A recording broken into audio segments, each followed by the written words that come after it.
In this video we're going to talk about logins, how to make a couple different ones and then add users and then map the users and then make a database role and so on. Okay, so let's take a look here. Security, so make sure you're logged in here, right? TomsPC/Tom in my case. Now let's go to logins, right click and login. Let's make a couple different ones under SQL Server Authentication, right? So this would be login user 1. So this will be admin 1, for example. Admin 1. Alright, leave these settings as they are. Change the name here to my DBase. Click OK. So right click and then new login again. This will be login user 2. Admin 2, admin 2. Take that off. Leave the other settings as they are. Call this my DBase. Click OK. So you've got two logins. Now in databases here, under my DBase, right, go to the securities folder. What we're going to do now is I'll delete this old one here. Right click delete. Alright, now let's go a new user. Alright, username, so this will be login. I'll just call it user 1, that's it, for the sake of simplicity. Connected to a login name. So this will be let's see, put it here. Now we'll go to this one here. Map to this login user. Click OK. Click OK. Click OK. Right. Again, right click, new user. So creatively enough, this will be user 2 connected to a login name. Click OK. Click OK. Click OK. Now we have two users and two logins, and they're mapped. Now here you see where expand where it says roles, and there's a database roles. Okay, let me delete this old one here. Okay, there you go. Now right click, new database role. Okay, give it the role name, say read to write 1, like this. Okay. Oh, that's it. That's good. Okay, so read to write 1. That means anybody who comes through this particular role will be able to read to different tables and write to one table. As a simple example. Alright? Now, that's that. Click on Securables. And click Search. Now, all objects of the type and all objects belonging to the schema and so on. Okay, so specific objects. Click OK. Click Object Types. Click Tables. Click OK. And browse. Alright, we'll work with the 3 tables that we have made throughout the course.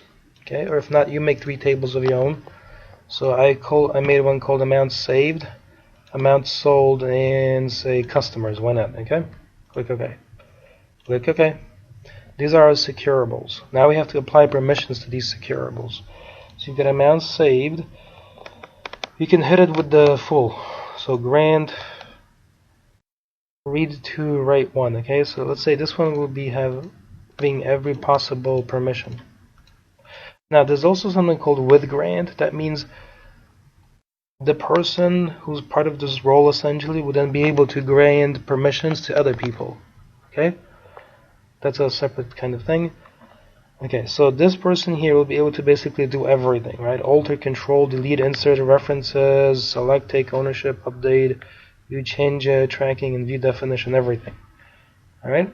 And amount saved. Okay, amount sold, say now this one here, the only thing you can do is select, like this. And then on customers, the only thing you can do is select also. Alright, click OK. So we have a new database role called read to write 1.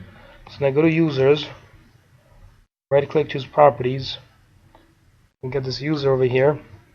You can see where it says membership. Choose read to write 1. Click OK. Right click, properties, securables, membership. So read to write 1. Click OK. There you go. Now we want to test this out. How are we going to test that out? We need to log in, right? Through user 1, for example. Okay, so make sure that you understand here now. Close this, security. We have login user 1, and that corresponded to a password of admin 1. Click here under SQL Server Authentication, right? Change this to login user 1, and then this was admin 1. So it's logged in, as you can see, under login user 1. Right, now further, click this, right? SQL Server here, change that to login user 2 and then admin 2. Click connect. There you go. So we are connected under the admin account that we set up when we installed the system. We've got login user 1 and login user 2 further. Okay. So at this point, if you go to databases here, you can see my DBase. Alright, so this person here, if you expand this and tables, you see all you can see are these for this person. You see that? Okay. And under the other person, under tables, my DBase tables, and you see these are the only ones you can see. Okay, so this confirms that this person, login user 1, whoever that is, has some kind of level of access to only these. Now if you go to amount saved and edit top 200 rows, right, put in a different value here, you hit enter, it seems to be okay, committed. Right click, that's good, right? Alright, that's good. Okay, so amount saved can be changed. Alright, what about amount sold? Right click, edit top 200 rows. Right, say you've got Mary here, so amount sold is, say that, hit enter. Now you see, correct, the update permission was denied on the object, amount sold, database my DBase, schema DBO. There you go. Now a schema is just a collection of related functionality of some kind. Okay.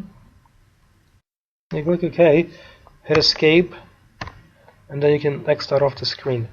Customers, so you basically right click, right? Say select top 1000 rows. Now notice that in that case it generates a little query for you automatically, and you can run that. You see, you can run that query, okay, and it displays the information. There you go. On the other hand, if you right click and you choose script table as, you see all of that there? Okay, new editor.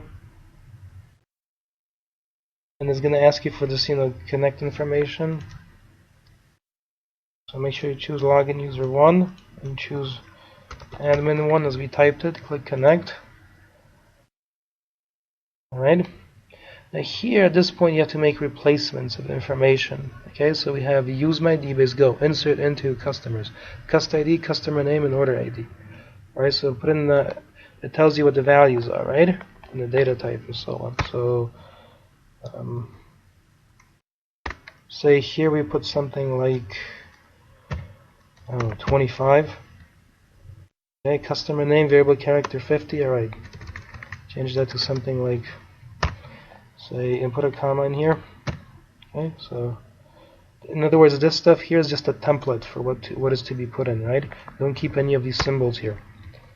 Alright, so customer name, say here is Bob Jenkins, and then lastly, the last thing is the order ID. Say his order ID is, I don't know, 45, like that. Okay. Insert into. Alright, so parse it. The syntax is good. Executed, and it says the insert permission was denied on object customers, database my DBase, schema DBO, database owner. Okay, there you go. So we can't do this because when we set up our users, right, on the customers table here, they didn't have the permission to do that. The only what can they do? Well, type select all from customers here, right? Execute that. That works, but you can't insert. So that confirms everything that we created actually does work as expected. And then this applies, of course, to the second user because that person is a member of the same database role. There you go. So you've just learned a little more about administering a SQL server. And there you go. So thank you very much, and I'll see you in another video. Of course, you can collapse all of these, you see, like this. So everything is very convenient and compact if it needs to be. Thanks very much. We'll see you in another video.